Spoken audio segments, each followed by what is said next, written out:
8 तारीख को आप लोगों ने अखबारात के जरिए, सोशल मीडिया के जरिए, इलेक्ट्रॉनिक चैनल के जरिए देखा, पढ़ा और सुना कि कांग्रेस पार्टी से मैंने इस्तीफा दे दिया और कांग्रेस पार्टी से मैं अलग हो गया। और उसी रोज इस बात का भी ऐलान किया था कि आवामी राय लेकर, आवाम से मशवरा लेकर अगला कदम मैं उठाऊंगा और आवाम की अक्सरियत, शहर के नौजवान, शहर के बुजुर्गों, मां बहनों से मशवरा लेने के बाद जो अक्सरियत राय होगी, उस राय पर आइंदा का मैं ऐलान करूंगा।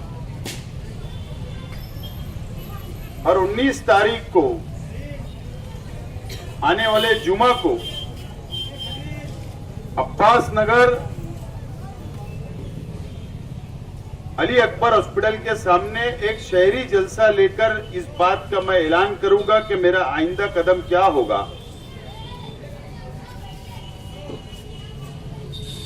और वजह भी वहीं बताऊंगा कि कांग्रेस पार्टी से मैं क्यों अलग हुआ, उसकी क्या वजह है।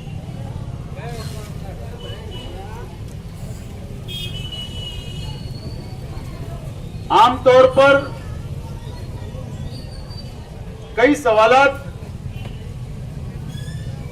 शहर के नौजवानों के जहन में, बुजुर्गों के जहन में, शहर के आवाम के जहन में है कि आखिर क्या वजह है। और एक नजरिया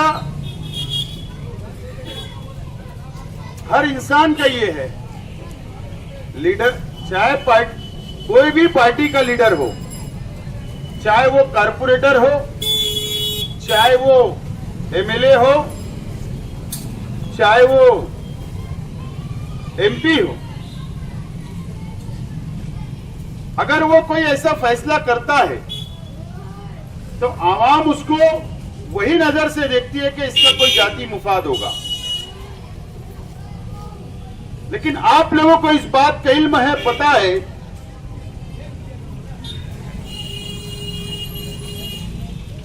कि इख्तिदार के साथ, सत्ता के साथ लीडर चलता है, वर्कर चलता है। लेकिन आज मैं बहुत मुतमईन हूं इस बात के लिए कि कांग्रेस पार्टी इख्तिदार में है और उसके बाद मैंने सत्ता से बाहर गया और कांग्रेस पार्टी से इस्तीफा दिया। अगर मैं चाहता तो जरूर कांग्रेस पार्टी से लड़कर झगड़कर कोई चीज हासिल कर लेता, लेकिन मैंने वैसा नहीं किया, बल्कि इख्तिदार से मैं बाजू में हुआ।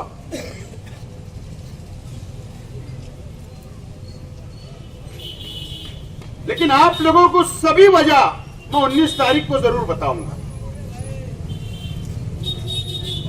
लेकिन मेरा सवाल इस इलाके की आवाम, आज मुझे बताइए, आप लोग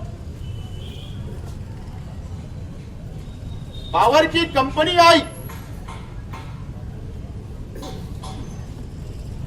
ये जो इल्जाम लगाते हैं ना, ये बहुत ईमानदार, अगर ईमानदारी से इनसे पूछा जाए या आप खुद पेपर मंगवाए, 8 महीना हुआ इस शहर के अंदर पावर बिजली कंपनी आई और इनको एमएलए बने 1.25 साल हो गए। ये मेरी ही सलाहियत थी, हिकमत थी कि जब तक मैं एमएलए रहा इस शहर के अंदर पावर की कंपनी को नहीं आने दिया। असेंबली में एहतजाज किया, आवाज उठाया, सीढ़ी के ऊपर एहतजाज किया असेंबली के, लेकिन ये एमएलए बने और उसके 4 महीने के बाद इस शहर के अंदर पावर की कंपनी आ गई। उस वक्त भी मैंने प्रेस कॉन्फ्रेंस लेके ये बात इस शहर की आवाम के सामने कहा था कि इनके मोबाइल के कॉल रिकॉर्ड निकालिए। कलकत्ता की कौन से बड़े बड़े उद्योगपतियों से इनकी बैठक मुंबई शहर में कहां हुई, आवाम को सब पता चल जाएगा कि कितने की डीलिंग हुई, कितना रुपया पैसा खाया गया, यह आवाम को पता चल जाएगा। आज फाल्टी बिल आ रही, चार्जेस लगाए जा रहे, डिस्कनेक्ट किया जा रहा, मीटर तब्दील किए जा रहे, बोलने वाला कोई नहीं है। एहतजाज किसको बोलते हैं?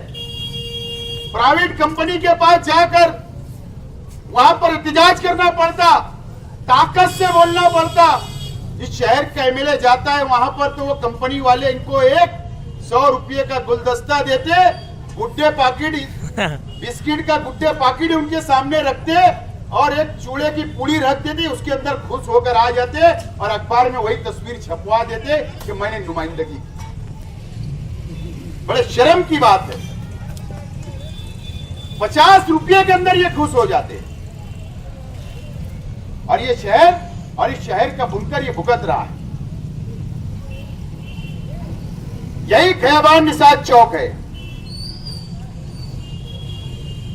जब कोरोना बड़ी तेजी से हमारे शहर के अंदर फैला, जब हमारी मां बहनें बाजार के लिए जब रास्ते पर निकली, मां बहनें बाजार खरीदने के लिए, दूध लेने के लिए, तो पुलिस ने कितना अत्याचार की, पुलिस ने कितनी लाठियां यहां बरसाई, कितनी हमारी मां बहनों को तकलीफ उठाना पड़ी। यहां पर मजमा लग गया, पुलिस से लड़ना पड़ा आवाम को,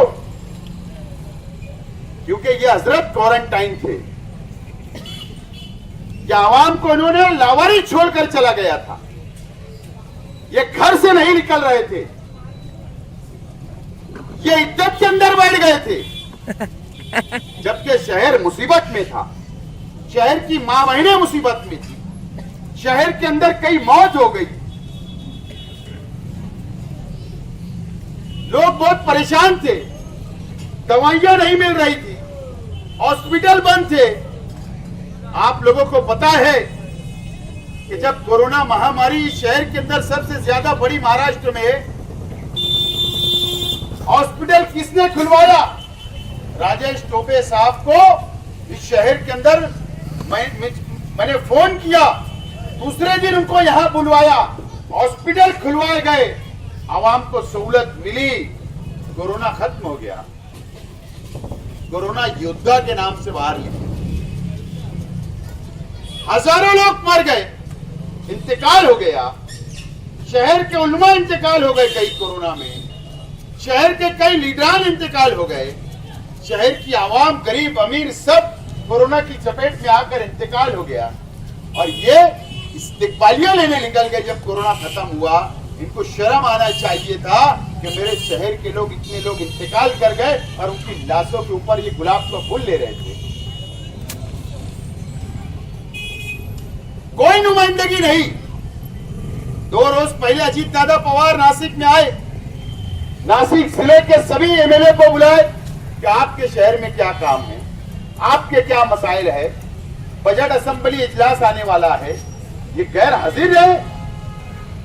कहां से पैसा आएगा, कहां से विकास होगा, कहां से डेवलप होगा? ये चाहते तो हर मसला वहां रख सकते, लेकिन ये गैर हाजिर रहे। कब तक ये शहर के लोग खामोश रहेंगे? अब इनसे जवाब मांगना पड़ेगा। और मुझे तो ताज्जुब होता, मैं मुबारकबाद देता हूं कि आप लोगों ने जो भी यहां पर फैसला किया होगा पिछले इलेक्शन में, उससे पहले के इलेक्शन में, लेकिन मुझको बताओ,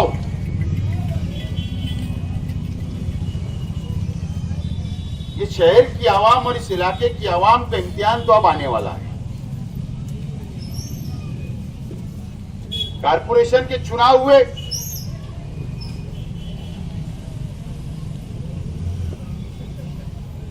पानी की टाकी के लोग तो शिकस्त हो गई। जो लोगों ने उनके खिलाफ काम किया, मुझे बताओ कि इस इलाके के नौजवानों को क्या बुला बुला कर मारा नहीं गया? क्या लात से नहीं मारा गया? क्या इस इलाके के नौजवानों के चेहरे के ऊपर लात नहीं रखी गई, जूता नहीं रखा गया? क्या आपसे बदला नहीं लिया गया? आप लड़ते हो एमएलए के लिए, और एमएलए जाकर मुलाकात कर लेता, जिन्हें आपकी कोई अहमियत, न इस इलाके की मां बहनों की कोई अहमियत है, न नौजवानों की अहमियत है, न बुजुर्गों की अहमियत है। सिर्फ वो आपको मजहब के नाम पर इस्तेमाल करने का काम इस शहर का एमएलए करता।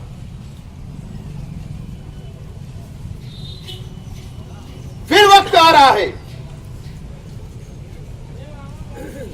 ये भ्रष्टाचार की बात करते, इस शहर का एमएलए इसी जगह से बहुत धड़ल्ले के साथ यह बोला करता था कि परिवारवाद, घर भर की दावत। आज बोल के जा रहा हूं 5 टिकट एक एक घर में देंगे।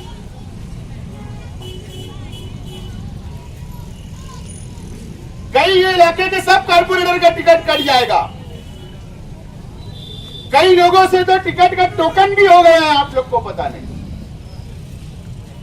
10-10 लाख रुपया लेके रख लिया गया है, टिकट फाइनल हो चुका है। यहाँ के कारपोरेटर जो आज उनके साथ है, वो इस बात को समझ ले, तुम्हारा टिकट तो कटना तय है। आज बोल के जा रहा हूं खयाबान के साथ पर सब तय हो चुका है। 10-10 लाख रुपया जमा हो चुका है। रिश्वत महर के अंदर डीलिंग हो गई। फिर यार आपको मजहब की दुआई दी जाएगी, आपको जज्बात की दुआई दी जाएगी, जज्बाती सियासत की बात की जाएगी। ठीक है मुफ्ती इस्माइल साहब, इसी इलाके के फिदाइन दस्ते जो आपके हैं, वो व्हाट्सएप के ऊपर जो भी पोस्ट वायरल कर रहे हैं, बिल्कुल अगर उनको लगता है इस इलाके के नौजवानों को ये बुनकर मेयर होना चाहिए, तो मैं उन फिदाइन दस्तों से कहना चाहूंगा, बुलाओ मुफ्ती इस्माइल साहब को, बुलाओ, यहां पर जलसा लेने लगाओ और करने लगाओ कि बुनकर मेयर कौन होगा।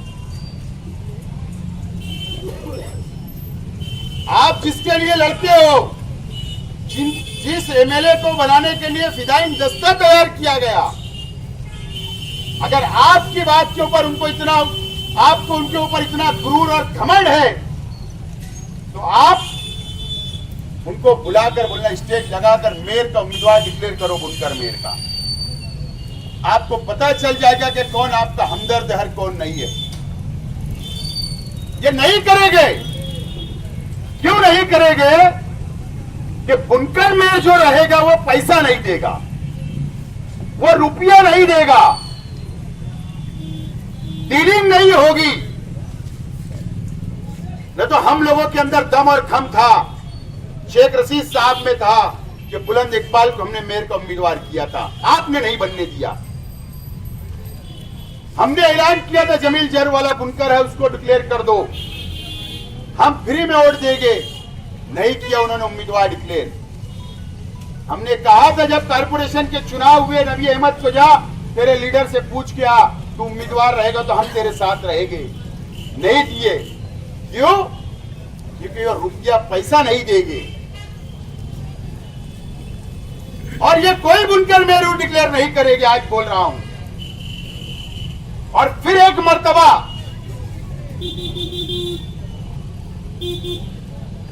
ये घर भर की दावत को ही उम्मीदवारी बनाने की कोशिश करेंगे।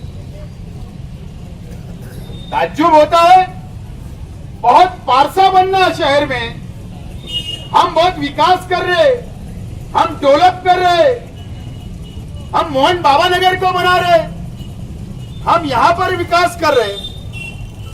शेख रशीद साहब मेयर और तायरा शेख रशीद साहिबा का ये एहसान मानना चाहिए जो बजट दिए, जो काम कर रहे हैं। और मुझे बताओ क्या धंधा इनका? वालिद ने जिंदगी भर कारपोरेशन के अंदर जाकर ठेकेदारी की, फिर एक लड़का तैयार हुआ वो जाने लगा, दूसरा लड़का तैयार हुआ फिर करने लगा, तीसरा लड़का फिर तैयारी शुरू किया, जाने लगा। अब भतीजा, लड़का, भांजा, अरे पूरे घर भर सुबह देखेंगे कारपोरेशन का गेट खुलने का इंतजार होता, थैली ले लेके पहुंचे रहते। कौन लूट रहा है? कौन इनकी मदद कर रहा है?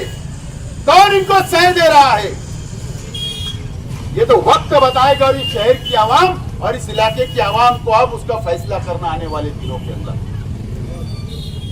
और सबसे बड़े टोलीबाज अगर मेरी नजर में जो शहर का विकास, शहर का डेवलप रुकवाने का काम करते, उसका नाम है जनता दल।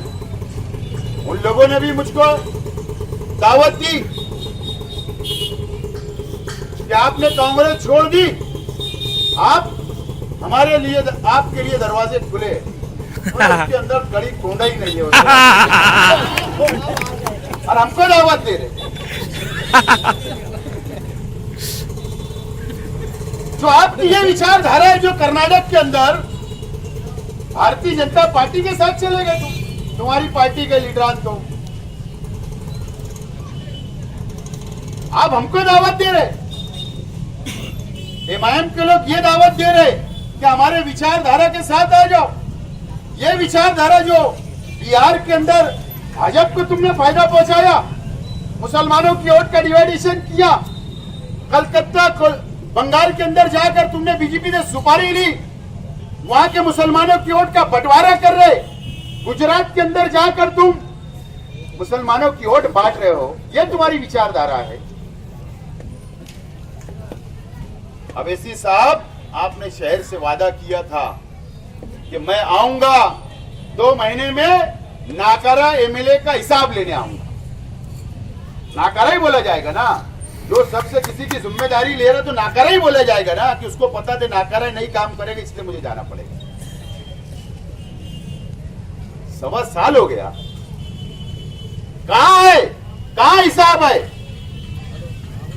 ये काम करेंगे तो वो आएगा ना, वो क्या मुंह लेके आएगा?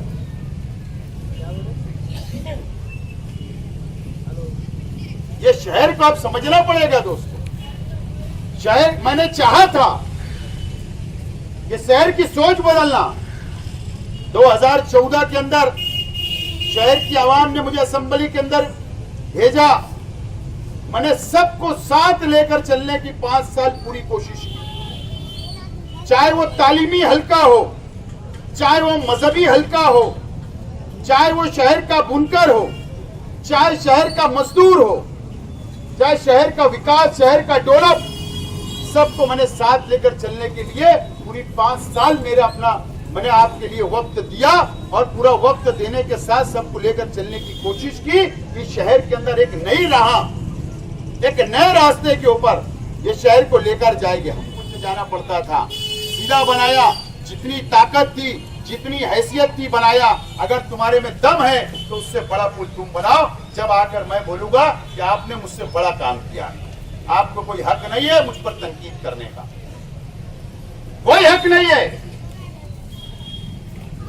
इस इलाके के लोगों को इतना फंसाया जा रहा, खास तौर से किले के लोगों को, खास तौर से इस्लामाबाद के लोगों को, खास तौर से गालिब नगर के लोगों को। मोहन बाबा नगर इलाके के अंदर नदी को पाट कर बेच दिया जा रहा, नदी पात्र की जगह के ऊपर लाखों वसूल किया जा रहा, आपको ठगा जा रहा है, लाखों रुपए के प्लाट बेचे जा रहे हैं, इनलीगल आप लोगों को प्लाट बेचे जा रहे हैं। ना ये उनकी जमीन नहीं है, ना 7-12 मिलेगा। लाखों करोड़ों रुपया इस इलाके के गरीब आवाम से वसूल करने का काम और ठगने का काम, धोखा देने का काम किया जा रहा है। उस पर सावधान रहने की जरूरत है आप लोगों को। न तो एक दिन आएगा जब नदी के पात्र से जब वो मोजा जाएगा कि नदी कितनी बड़ी थी, धक्का बना बनाकर प्लाट फरोख्त किए गए, फिर आप जब रोएंगे कि हमको बचा लो, तो फिर क्या करोगे? कानून बदलते रहता है, सरकारें बदलती है, नए नए कानून आते हैं। गालिब नगर की बात देख लो, ये दौड़े जिम्मेदार हमारे तक, किसने मसला हल नहीं किया, हम लोगों ने हल करके इनका मसला हल करके दिया। वक्त आता तो हम लोग खड़े रहते हैं, हम ये नहीं देखते कि हमको कहां से कितनी वोट मिली है। जहां शहर का मसला आएगा, शहर के लोगों का मसला आएगा, शहर के विकास की बात आएगी, शहर के डेवलप की बात आएगी, वहां पर हम लोग खड़े रहेंगे आप लोगों के साथ, इस शहर के साथ। जरूरत इस बात की कि नए लोग, माफ करना, खानदानी कांग्रेसी बहुत लोग बोलते हैं, राइट? खानदानी कांग्रेसी बहुत लोग थे। मेरा सीधा सा सवाल है, अगर सब यही बोलते थे तो सब्बीर सेठ क्यों हारते थे इलेक्शन? क्यों उनको एमएलए शहर में नहीं बनाया? 3 टाइम गिर गए। ऐसा हकीम इलेक्शन हार गई, जमानत जब्त हो गई। फिर खानदानी कांग्रेसी की बात क्या?